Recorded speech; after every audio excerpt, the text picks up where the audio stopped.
Hello, good afternoon. My name's Matt Kimball. This is my cooking channel.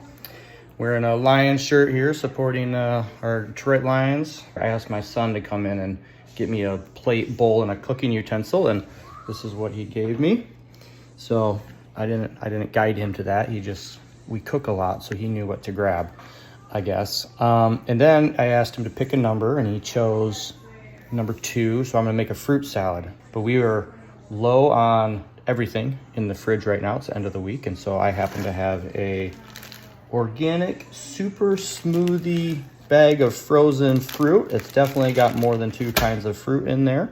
And so what we're gonna do, I'm gonna go ahead and just open up this bag. Let's see if we can get this set up here. Open up this bag, and I'm gonna pour it into the bowl. And now I have a bowl of fruit.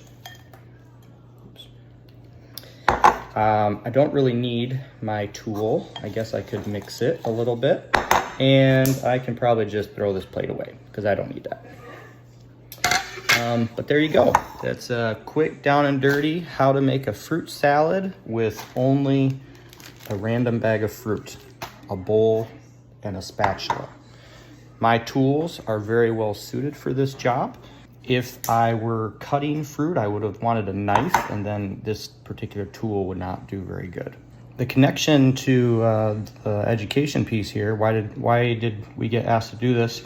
My tools happen to be well suited, but you don't always get to choose the tools that your students bring to the classroom, and so they might be bringing, baggage, these misconceptions about content, or didn't eat breakfast in the morning, or parents were yelling at each other. They bring in all kinds of stuff to the table, and we still need to make our fruit salad.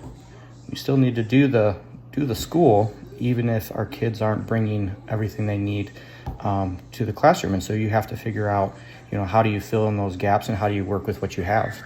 We're lucky that our school district has a 1-to-1 technology policy, and so every student has a Chromebook or better to work with, and so I have a very good set of tools available to me that I can implement in my classroom, and then it's my job to connect the content and the engagement and integrate that technology in a meaningful manner. So hope you appreciate my fruit salad over here. I'm going to go ahead and blend this up now and make a smoothie, I think.